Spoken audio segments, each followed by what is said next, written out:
सलाम नमस्ते।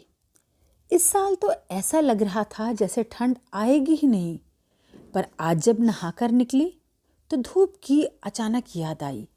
याद ही नहीं आई बल्कि सख्त ज़रूरत महसूस हुई। भागकर किचन से लगे आंगन में गई और कुर्सी पर बैठते ही आजकल के मॉडर्न ढब पर बने इस घर में आंगन का प्रोविज़न देने के लिए अपने ससुर जी का मन ही मन शुक्रिया कहा। सच, मन भी अजीब चीज़ है, पल भर में उड़कर कहाँ से कहाँ पहुँच जाता है। धूप और मन की उड़ान की जुगलबंदी चल ही रही थी कि तभी कानों में बांसुरी की सुरीली आवाज़ में एक पुराना गीत डफली वाले डफली बजा सुनाई दिया। अभी ढंग से पूरी लाइन सुन भी न पाई थी कि दूसरी गाने की धुन सुनाई दी।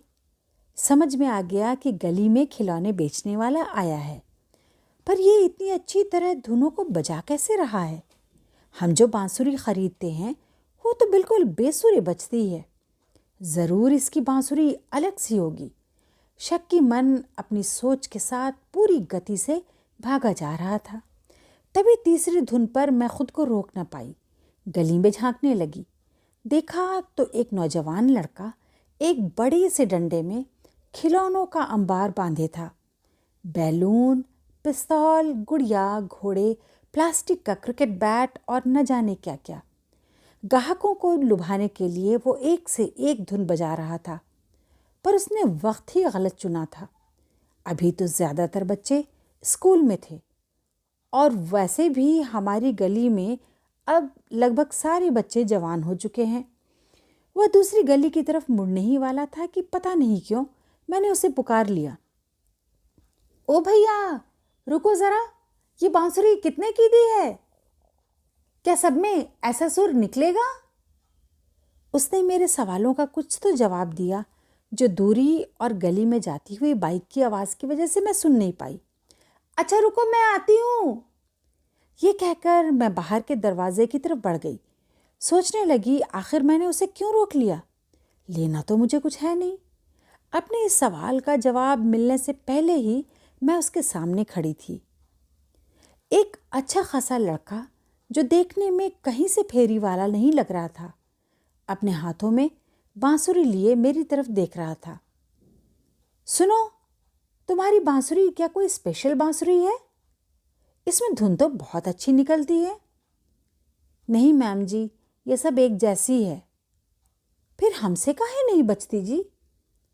पता नहीं मैम, हो सकता है प्रैक्टिस की बात हो। मैंने गौर से उस लड़की की तरफ देखा और कुछ कंफ्यूज सी हो गई। एक तो ये देखने में फेरी वाला नहीं लग रहा और उस पर बड़ी सफाई से मैम और प्रैक्टिस जैसे वर्ड्स बोल रहा है। फिर ये इस तरह का काम क्यों कर रहा है? अच्छा ये तो बताओ, ये बांसुरी कितने की दी है? 50 की है मैम।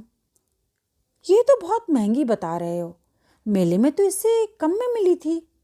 मैंने असली दाम जानने के लिए बड़ी सफाई से झूठ बोला। मैंने लड़के का चेहरा पढ़ना चाहा। देखा तो उसकी आंखें धसी हुई और चेहरा और होंठ दोनों सूखे पड़े थे। फौरन शक की मन ने सर उठाया। अरे बाप रे, ये ज़रूर नशा करने वाला लड़का है। पैसे पाने के लिए ये लोग कुछ भी कर सकते हैं। इससे तो फौरन पिंड छुड़ाना चाहिए। पता नहीं कहीं सन्नाटा देखकर अटैक ही ना कर दे। अरे इनमें ज़्यादातर तो मोबाइल लूटने वाले होते हैं। आप 40 में दे देना मैम। नहीं नहीं नहीं, मुझे नहीं चाहिए। मैंने मुड़ते हुए गेट बंद करना चाहा। मैम प्लीज़, बांसुरी नहीं तो दूसरा कुछ सामान ले लीजिए। क्यों भाई, ज़बरदस्ती है क्या? अरे पैसे पाने के लिए इतने उतावले क्यों हो? तुम तो पढ़े लिखे लग रहे हो, ये काम क्यों कर रहे हो? मैंने चिढ़ते हुए पिंड छुड़ाना चाहा। मैम ये तो काम मेरे पापा का था, मेहनत करके मुझे पढ़ा रहे थे, चाहते थे कि मैं उनका नाम रोशन करूं। इतनी मेहनत की उन्होंने कि अपनी सेहत का ख्याल न रख सके और अचानक बीमार पड़ गए। माँ भी काम छोड़ पापा की देख रेख के लिए अस्पताल में पड़ी है। अभी पैसों की सख्त ज़रूरत है, सो मैं बेचने निकल पड़ा। लड़के ने नम आँखों के साथ हकीकत बयान की। मेरे कान अचानक ये सब सुनकर लाल हो गए।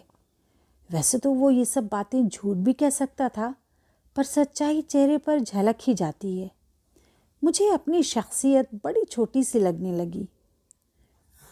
अच्छा सुनो, 500 का जितना भी सामान हो वो निकाल दो, मैं पैसे लेकर आती हूँ। जी मैम जी, उसने चमकती आंखों से मुझे देखते हुए कहा। सच, हम इंसान कितने शक्की होते हैं, फौरन किसी को जज करने लगते हैं। वैसे आजकल के ज़माने ने हमें कई रीजंस भी दिए हैं शक करने के। इसीलिए कभी ये भी लगता है कि ऐसा ना हो कि अनजाने में हम किसी गलत इंसान की मदद कर बैठें। पर क्या यह सही है कि सिर्फ शक की वजह से किसी हकदार का हक भी मार लिया जाए? सो दोस्तों, इस नए साल में ज़रूरतमंदों को देखते ही उनकी मदद करने और उन्हें खामख्वाह जज ना करने की कोशिश कीजिएगा ज़रूर। नया साल 2025 आप सबको बहुत बहुत मुबारक हो। कहानी अच्छी लगी हो तो मेरे चैनल को सब्सक्राइब करके कहानी को लाइक और शेयर कीजिएगा ज़रूर।